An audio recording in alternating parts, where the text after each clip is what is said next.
Assalamualaikum warahmatullahi wabarakatuh. Kami dari kelompok 5 yang beranggotakan Siti Nuraini, Rizky Agnestina, Erlinda Ardelia, dan Dila Putri Wiyana akan mempresentasikan materi akuntansi internasional dengan judul penilaian kinerja.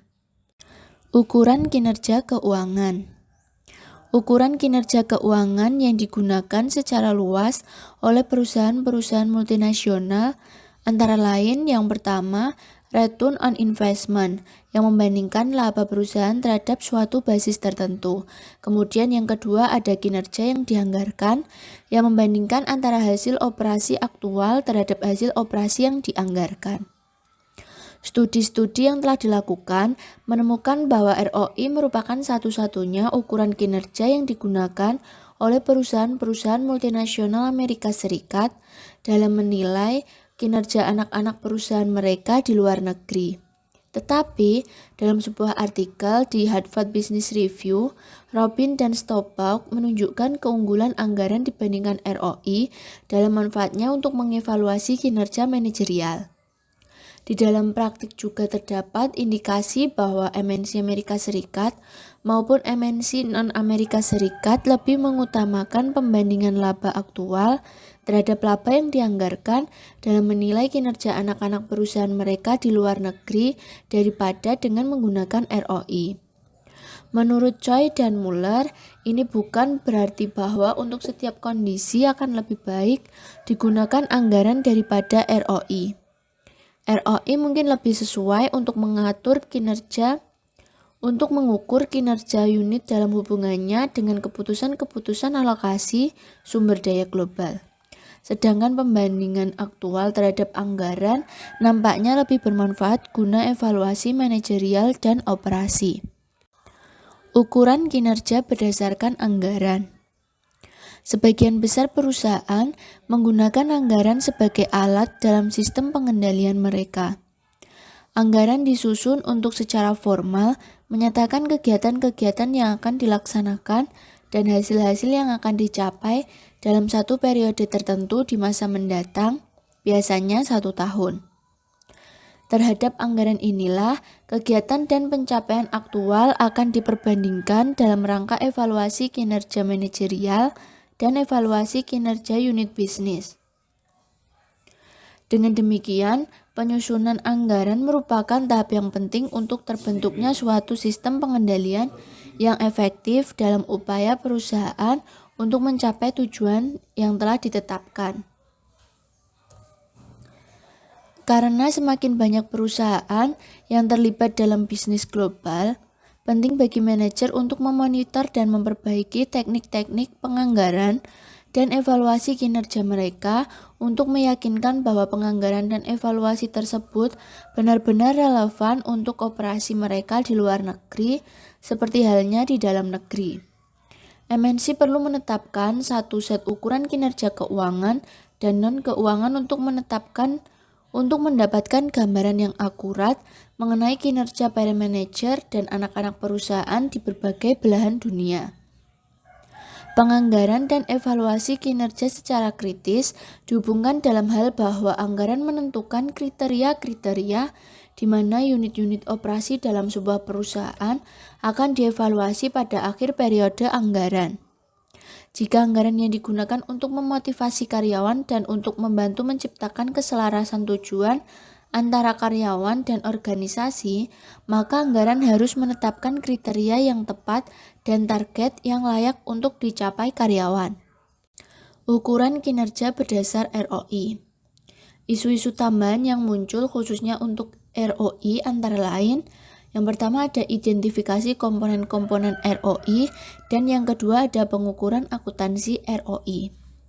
Variasi ROI berhubungan dengan elemen-elemen laba dan basis investasi yang sesuai. Walaupun ukuran laba konvensional lebih mencerminkan penandingan antar upaya dan pencapaian sebuah perusahaan daripada ukuran arus kas, tetapi laba konvensional tersebut menyesatkan dalam lingkungan internasional.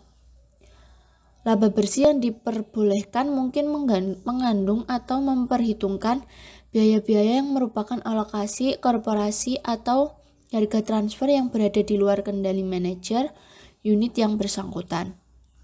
Laba tersebut mungkin tidak mencerminkan sifat strategis dari misi suatu unit luar negeri yang mungkin berfungsi sebagai penyedia komponen-komponen yang mempunyai harga pokok rendah bagi anak-anak perusahaan lain dalam jaringan internasional sebuah MNC. Di samping itu, perbedaan standar akuntansi antar negara yang digunakan untuk mengukur laba juga menyebabkan hasil operasi anak perusahaan tidak dapat secara tepat mencerminkan besarnya kontribusi anak perusahaan tersebut terhadap total laba sebuah MNC. Untuk mengatasi kelemahan-kelemahan tersebut, laba yang dilaporkan harus sesuai dengan pembayaran royalti, berbagai biaya jasa, dan alokasi biaya korporasi yang dibebankan pada anak perusahaan yang bersangkutan. Kemudian, laba dari penjualan intrakorporasi kepada anak perusahaan. Elemen-elemen laba dalam sebuah evaluasi kinerja manajerial hanya memperhitungkan elemen-elemen pendapatan dan elemen-elemen biaya yang terkendali oleh manajer yang dievaluasi. Ukuran kinerja non-keuangan. Sebelum tahun 1990-an, pada umumnya kinerja manajer hanya diukur berdasarkan perspektif keuangan saja. Namun, pada tahun 1990, David P. Norton menyponsori studi pengukuran kinerja dalam masa organisasi masa depan yang mengakibatkan timbulnya kesadaran bahwa ukuran kinerja keuangan saja tidak dapat digunakan sebagai ukuran kinerja yang memadai. Kemudian, ukuran kinerja non-keuangan yang dapat digunakan untuk mengukur perusahaan adalah pangsa pasar, kepuasan nasabah, semangat karyawan, pengembangan karyawan, produktivitas, kinerja pengiriman, pengakuan nama, hubungan dengan pemerintah tuan rumah, kinerja lingkungan yang mencakup pengurangan emisi polutan di udara, air, atau tanah, serta relasi dengan masyarakat. Ukuran kinerja yang tepat. Penting bagi manajemen korporat untuk memilih basis pengukuran kinerja yang tepat pada awal proses penganggaran. Pemilihan ukuran kinerja yang tepat juga menuntut manajemen korporat untuk mereview secara periodis kriteria untuk masing-masing unit sebagai peran strategisnya dalam perubahan perusahaan atau lingkungan bisnis lokalnya berkembang. Contohnya, seperti unit material dan biaya tenaga kerja, kualitas produk, dan tingkat produksi atau tingkat penggunaan kapasitas pabrik adalah yang tepat untuk sebuah divisi manufaktur di Indonesia. Dan juga pendapatan penjualan, pangsa pasar, dan kepuasan pelanggan boleh jadi merupakan ukuran yang bermakna bagi divisi penjualan regional yang berlokasi di Singapura. Mata uang yang tepat. Isu penganggaran dan evaluasi kinerja yang lain yang spesifik untuk perusahaan yang terlibat dalam bisnis global berhubungan dengan pemilihan valuta yang tepat untuk mengukur kinerja anak perusahaan di luar negeri. Terdapat dua faktor yang harus dipertimbangkan perusahaan dalam memilih valuta yang akan digunakan. Yang pertama yaitu peran anak perusahaan tersebut dalam strategi perusahaan keseluruhan. Jika peran anak perusahaan sekarang adalah untuk memberikan kontribusi laba terhadap MNC keseluruhan, adalah tepat jika digunakan valuta induk perusahaan untuk mengukur kinerja. Tetapi jika peran anak perusahaan sekarang adalah bukan pemberi kontribusi laba, misalnya riset dan pengembangan, yang mungkin paling tepat digunakan adalah valuta lokal. Faktor yang kedua yaitu berkaitan dengan pertanggungjawaban utama terhadap manajemen resiko falas yang ada. Jika perusahaan mempunyai operasi dana yang terpusat di kantor pusat korporat dengan otoritas eksklusif untuk mengelola risiko falas, maka valuta lokal merupakan satu-satunya yang harus digunakan untuk mengukur anak perusahaan asing. Tetapi, jika manajemen risiko falas didesentralisasi pada masing-masing anak perusahaan sehingga masing-masing mempunyai otonomi, maka tidak beralasan untuk menggunakan valuta induk perusahaan dalam mengevaluasi kinerja anak perusahaan. Dasar pikiran yang mendasari adalah bahwa anak perusahaan lokal tidak dapat diminta bertanggung jawab untuk pengaruh terjadinya fluktuasi kurs terhadap profitabilitasnya jika anak perusahaan tidak diberi otoritas untuk mengelola eksposur valutanya. Karena kantor pusat korporat dalam hal ini mempunyai otoritas tunggal, maka kantor pusat juga harus bertanggung jawab terhadap rugi atau laba yang berasal dari fluktuasi kurs. Penentuan harga transfer. Kebutuhan untuk mengaitkan pertanggungjawaban dengan otoritas juga relevan dalam arena kebijakan penentuan harga transfer yang digunakan dalam sebuah organisasi untuk kegiatan antar perusahaannya. Harga transfer adalah harga di mana barang atau jasa ditransfer antar entitas-entitas yang berafiliasi dalam sebuah organisasi. Harga transfer dapat berbasis pasar, berbasis kos, atau dinegosiasi. Tipe kebijakan penentuan harga transfer dalam sebuah organisasi mempengaruhi pendapatan dan kos. Karena itu dapat mempunyai pengaruh yang tidak kecil terhadap profitabilitas masing-masing anak perusahaan yang terlibat dalam perdagangan antar perusahaan. Secara alami, perusahaan akan memilih kebijakan penentuan harga transfer yang didasarkan pada tujuan entitas yang bersangkutan secara keseluruhan seperti minimalisasi pajak, menggerakkan dana secara internasional, dan sebagainya.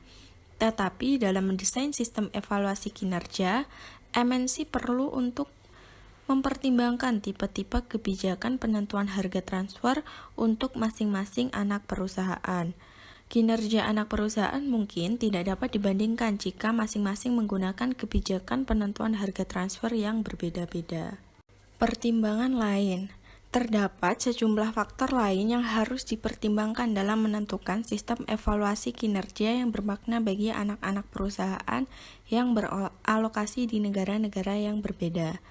Tujuan yang mendasarinya adalah memberikan motivasi kepada karyawan dan untuk mempunyai ukuran kinerja anak perusahaan yang tepat. Untuk perusahaan yang mempunyai sejumlah anak perusahaan di berbagai negara, komparabilitas merupakan ramuan yang diinginkan dari sistem evaluasi kinerja. Sejumlah variabel ekonomi makro dapat berpengaruh buruk terhadap profitabilitas. Yang pertama yaitu tingkat inflasi yang berbeda dapat mempengaruhi pengukuran kinerja di negara-negara yang berbeda. Sebagai contoh, sulit untuk membandingkan kinerja anak perusahaan di Chili dan Peru jika kedua negara tersebut mempunyai tingkat inflasi yang berbeda. Yang kedua yaitu tingkat stabilitas politik yang berbeda antar negara dapat berpengaruh secara signifikan terhadap kinerja divisi-divisi yang berbeda.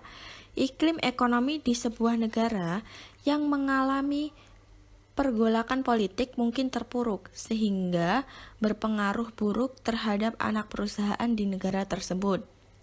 Yang ketiga yaitu situasi tenaga kerja di sebuah negara. Dapat dibedakan dari relasi tenaga kerja dalam sebuah perusahaan. Dapat berpengaruh signifikan terhadap operasi anak perusahaan di negara tersebut. Jadi, ketika para sopir truk di Prancis memblokade jalan-jalan raya di negara tersebut, peristiwa ini akan berdampak terhadap kinerja anak perusahaan yang berlokasi di sana. Kinerja manajer dan kinerja anak perusahaan.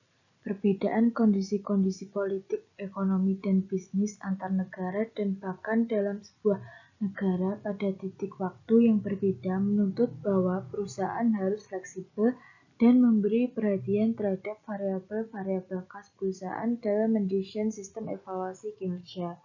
Tetapi, jika variabel-variabel tersebut digunakan untuk memotivasi dan memberikan hadiah atau insentif kepada para manajer, anak-anak perusahaan di luar negeri adalah penting bagi MNC untuk membedakan antara kinerja manajer dan kinerja anak perusahaan.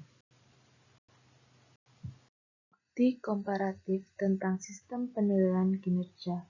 Para peneliti telah menguji bagaimana anggaran dan sistem evaluasi kinerja digunakan secara global. Banyak dari penelitian ini yang membandingkan praktik-praktik di negara-negara barat, misalnya Australia, Inggris, dan Amerika Serikat, dengan praktik-praktik di Jepang. Sebuah review atas bukti dari studi-studi ini bersifat strukturtif. Sebuah studi lain yang membandingkan sistem pengendalian manajemen dan evaluasi kinerja antara perusahaan Inggris dan Jepang juga menemukan bahwa perusahaan Inggris cenderung untuk berfokus pada sistem kontrol untuk meningkatkan laba jangka pendek dengan mengorbankan benefit jangka panjang dalam bidang-bidang seperti R&D dan pelatihan manajemen. Sementara perusahaan Jepang lebih berfokus pada perencanaan strategi dan menekankan pertumbuhan penjualan dan pangsa pasar. Studi berikutnya membandingkan praktik akuntansi manajemen di Australia dan Jepang.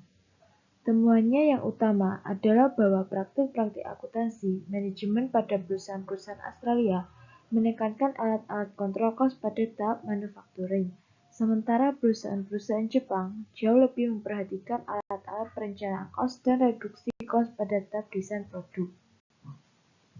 Temuan-temuan yang sangat berbeda antara Jepang di satu pihak dan Inggris, Amerika Serikat, dan Australia di lain pihak ini disebabkan karena Jepang merupakan negara yang kalah dalam Perang Dunia II.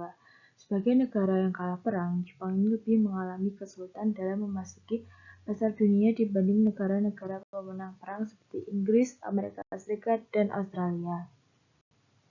Sekian presentasi dari kelompok kami. Apabila ada kesalahan kata ataupun kekurangan, kami mohon maaf yang sebesar-besarnya.